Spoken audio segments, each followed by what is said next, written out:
بسم اللہ الرحمن الرحیم۔ السلام علیکم ورحمۃ اللہ وبرکاتہ۔ میں محمد اسامہ سرسری آپ کی خدمت میں حاضر ہوں۔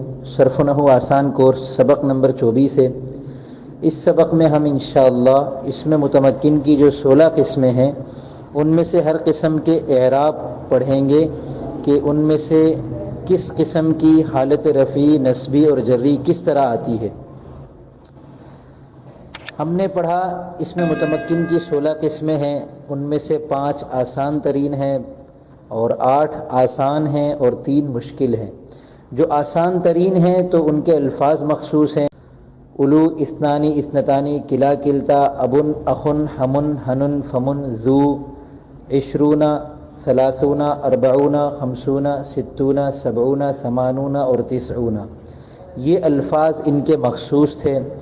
اور آسان قسمیں جو ہیں 8 ہیں، ان کی علامتیں مخصوص ہیں، اور جو مشکل اقسام ہیں ان کی علامتیں بھی مخصوص نہیں بلکہ ان کو سمجھنے کا مدار غیر منصرف پر ہے، جو کہ ہم نے گزشتہ سبق میں پڑھ لیا۔ تو جو اسم غیر منصرف ہوگا وہ مشکل اقسام کی تیسری قسم بنے گی، اور جو غیر منصرف نہیں ہوگا تو اگر وہ مفرد ہو تو وہ مفرد منصرف صحیح، اور اگر جمع ہو تو جمع مکسر منصرف ہوگا۔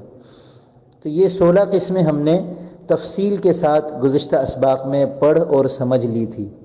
اب اس سبق میں ہمیں یہ سمجھنا ہے کہ ان میں سے کس کی حالت رفعی، نصبی اور جری کس طرح آتی ہے۔ اس کو ہم کہتے ہیں اسم متمکن کے اعراب۔ 16 اقسام ہیں اور اعراب کے اعتبار سے یہ 9 قسمیں بنتی ہیں، یعنی 9 طرح کے اعراب ہیں اور قسمیں 16 ہیں۔ کیسے؟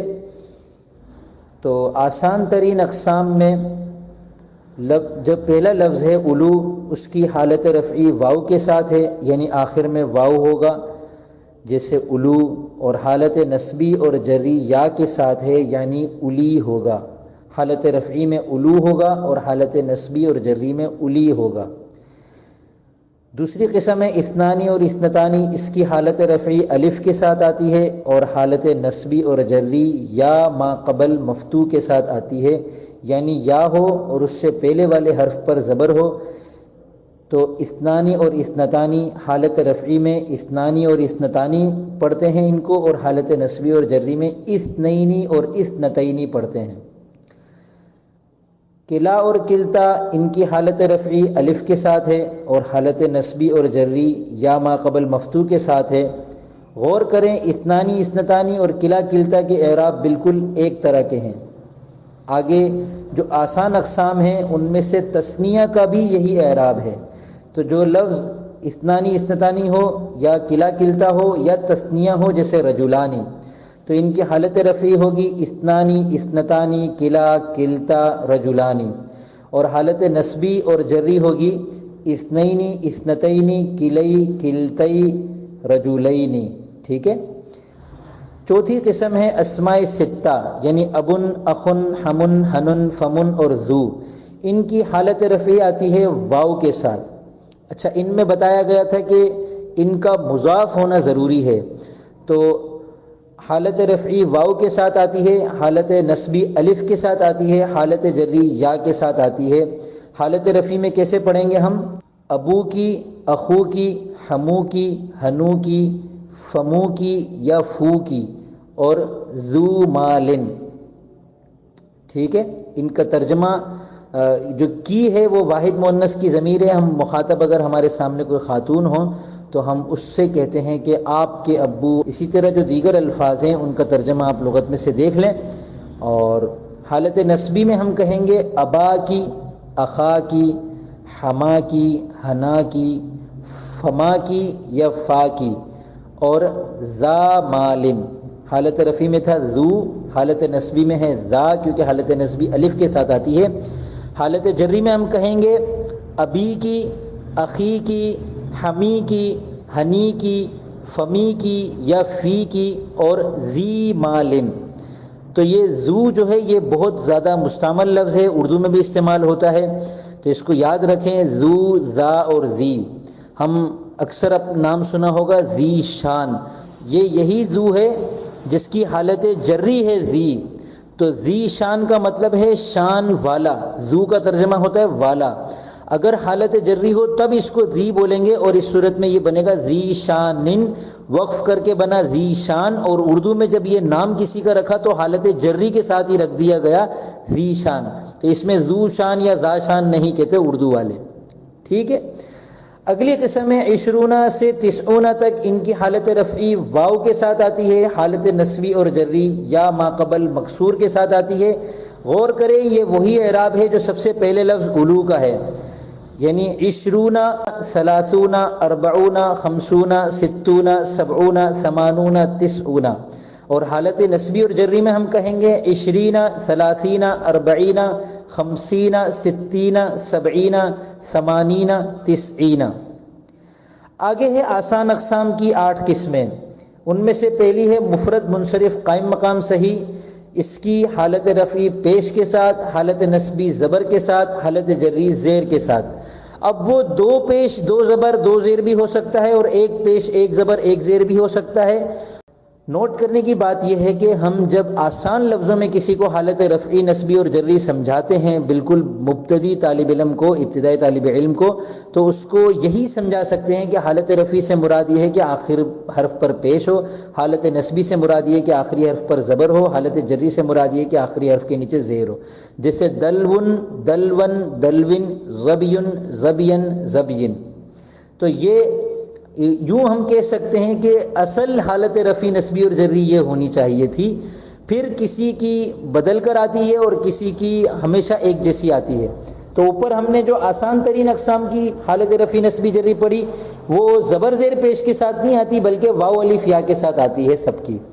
آسان اقسام کی پہلی قسم جو ہم نے پڑھی یہ زبر زیر پیش کے ساتھ ہے۔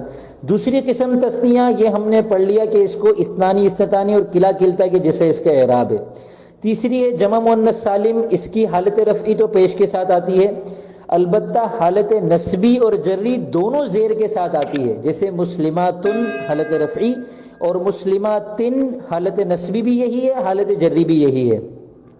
مثلا ان کے بعد جو لفظ آتا ہے وہ ہمیشہ منصوب ہوتا ہے، حالت نصبی میں ہوتا ہے۔ ہم مرفوعات منصوبات مجرورات میں انشاءاللہ تفصیل سے پڑھ لیں گے کہ حالت رفعی نصبی جری کیسے آتی ہے، لیکن یہاں سمجھنے کے لیے یہ ایک چھوٹا سا یاد رکھ لیں کہ ان ایک لفظ مشہور جس کا ترجمہ ہوتا ہے بے شک، اس کے بعد جب کوئی لفظ آتا ہے تو وہ ہمیشہ منصوب ہوتا ہے، جیسے ان زیدن ان دلون۔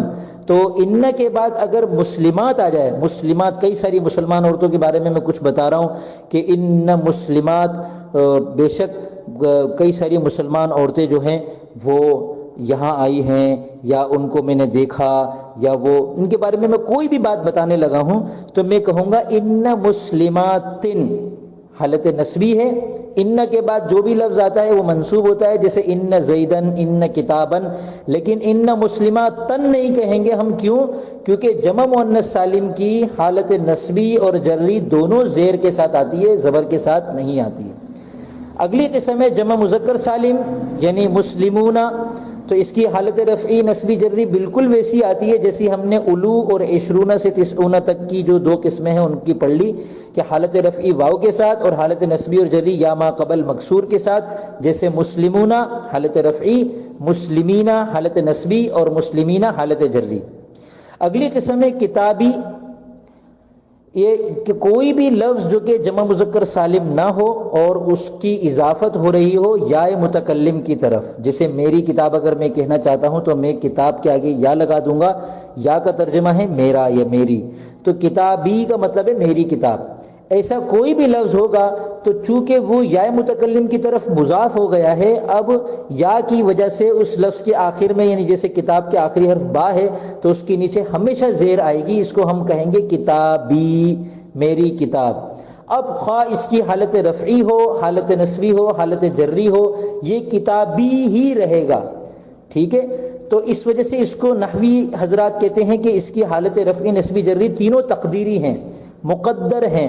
ہم نے فرض کر لیا ہے کہ اس کی حالت رفعی جو ہے وہ اندر اس کے پیش آ رہا ہوگا جو کہ بھی نظر نہیں آ رہا، حالت نصبی میں زبر آ رہا ہوگا جو کہ نظر نہیں آ رہا، حالت جری میں زیر آ رہا ہوگا جو کہ نظر نہیں آ رہا۔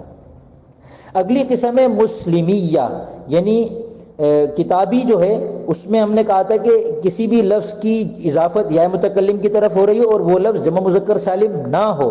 مسلمیہ میں کیا ہے کہ وہ لفظ جمع مذکر سالم ہو اور اس کی اضافت یا متکلم کی طرف ہو رہی ہو. تو اب اس صورت میں اس کی حالت رفعی تو تقدیری آئے گی مسلمیہ، لیکن اس کی حالت نسبی اور جری چونکہ مسلمیہ میں اصل میں تھا مسلمینہ، اضافت کی وجہ سے نون گر جاتا ہے یہ والا، یہ ایک الگ قاعدہ ہے کہ اضافت کی وجہ سے تثنیہ کا اور جمع مذکر سالم کا نون گر جاتا ہے.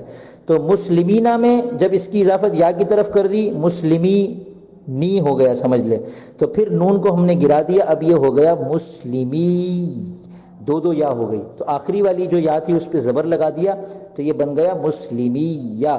اب دیکھیں مسلمو یا نہیں پڑھتے نا اس کو ہم، تو اس کی حالت رفعی میں ہم کہتے ہیں کہ یہ تقدیری ہے مسلمیہ ہے، اور حالت نسبی اور جری میں چونکہ مسلمیہ ویسا ہی ہے جیسا کہ مسلمینہ تھا تو ہم کہیں گے کہ اس کی حالت نسبی یا ما قبل مکسور کے ساتھ ہے اور حالت جری بھی یا ما قبل مکسور کے ساتھ ہے، جیسا کہ مسلمینہ والی قسم جو جمع مذکر سالم ہے اس کی ہم نے یعنی نوی قسم یعنی آسان اقسام کی چوتھی قسم جمع مذکر سالم کا جو اعراب ہے وہی حالت نسبی اور جری میں مسلمیہ کا بھی اعراب ہوگا.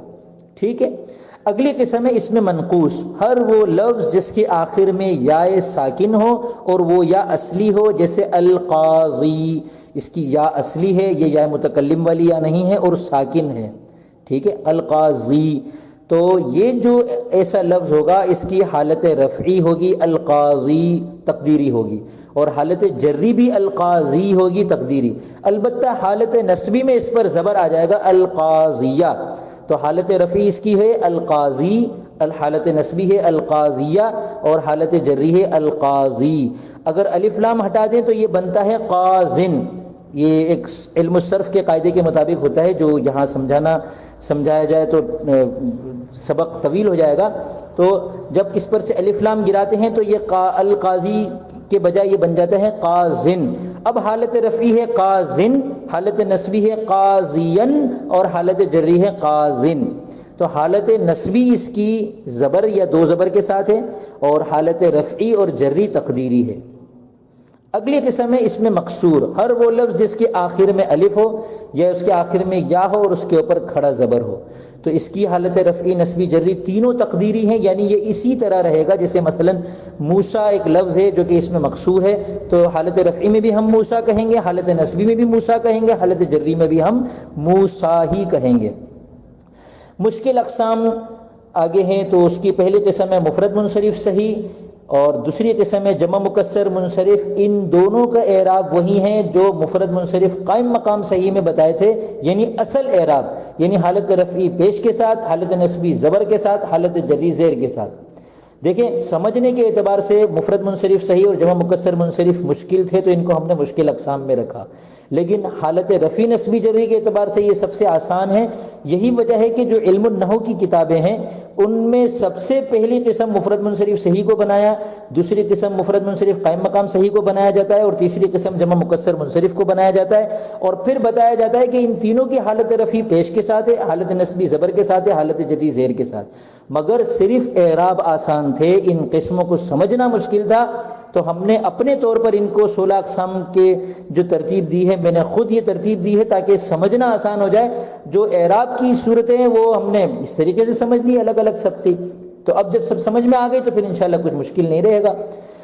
اگلی قسم ہے غیر منصرف، اس کی حالت رفعی پیش کے ساتھ ہے اور حالت نسبی اور جری دونوں زبر کے ساتھ ہے. اس کی حالت یعنی نسبی تو زبر کے ساتھ ہوتی ہی ہے، حالت جری میں اس پر زیر نہیں آتی، زبر آتی ہے. کیوں؟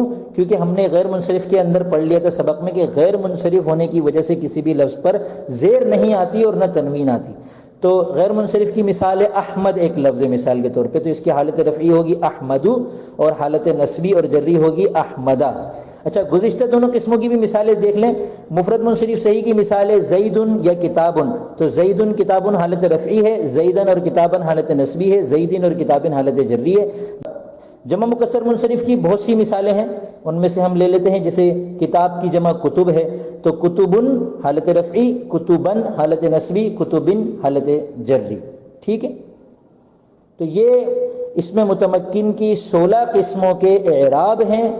ہم نے یہ سمجھ لیا کہ اس میں متمکن کی 16 قسمیں کیسی ہیں اور ان تمام قسموں کی ہم نے جو 16 اقسام ہیں یہ ان کو ہم نے بالتفصیل سمجھ لیا پہلے، اور اس سبق میں ہم نے یہ سمجھ لیا کہ ان کے اعراب کیسے آتے ہیں، ان کی حالت رفع کس کی کیسے آتی ہے، حالت نصبی کیسے آتی ہے، حالت جری کیسے آتی ہے۔ اب بس یہ سمجھنا باقی ہے کہ حالت رفعی نصبی جری آتی کب ہے، تو وہ ہم انشاءاللہ مرفوعات پڑھیں گے تو پتہ چل جائے گا کہ 8 مرفوعات ہیں، تو 8 صورتیں ایسی ہیں جن میں کسی بھی لفظ کی حالت رفعی ہوتی ہے، منصوبات 12 ہیں تو 12 صورتیں ایسی ہیں جن میں کسی بھی لفظ کی حالت نصبی ہوتی ہے، اور 2 مجرورات ہیں تو 2 صورتیں ایسی ہیں جن میں کسی بھی لفظ کی حالت جری ہوتی ہے۔ وہ انشاءاللہ ہم آئندہ اسباق میں تفصیل کے ساتھ پڑھیں گے۔ اگلے سبق میں کوشش کروں گا انشاءاللہ کہ قرآن کریم میں سے تمرین پیش کروں، اور میں قرآن کریم آپ کے سامنے کھولوں گا ویڈیو میں، اور اس میں آپ کو پڑھ کر سناؤں گا ایک ایک لفظ، اور پھر اس میں سے میں آپ کو بتاؤں گا کہ کون سا لفظ 16 اقسام میں سے کون سی قسم ہے اور کیسے پتہ چل رہا ہے۔ تو پھر جس طریقے سے میں آپ کو مشق کر کے دکھاؤں گا، آپ کو بھی اپنے کمرے میں بیٹھ کر باوضو ہو کر قرآن کریم کو کہیں سے بھی کھول کر اس طریقے سے مشق کرنی ہوگی۔ گھر میں یا دوستوں میں ایک سے زیادہ افراد اگر مل کر سیکھ رہے ہیں ان ویڈیو کے ذریعے سے، تو آپس میں مل کر بیٹھیں اور ایک ایک لفظ کو ایک ایک کر کے بتائیں، پہلا لفظ ایک بتائے اور پھر اگلا لفظ دوسرا بندہ بتائے کہ یہ اس میں متمکن کی 16 قسموں میں سے کون سی ہے، نمبر 2 کیسے پتہ چل رہا ہے، اور نمبر 3 یہ اس کی حالت رفعی ہے، نصبی ہے یا جری ہے۔ ٹھیک ہے، تو یہ انشاءاللہ ہم مشق اگلی ویڈیو میں کریں گے، اور امید کرتا ہوں آپ کو یہ ویڈیو سمجھ میں آئی ہوگی، آسان لگی ہوگی، ساری اعراب آپ کی سمجھ میں آ گئے ہوں گے۔ اب میں اجازت چاہتا ہوں، السلام علیکم ورحمۃ اللہ وبرکاتہ۔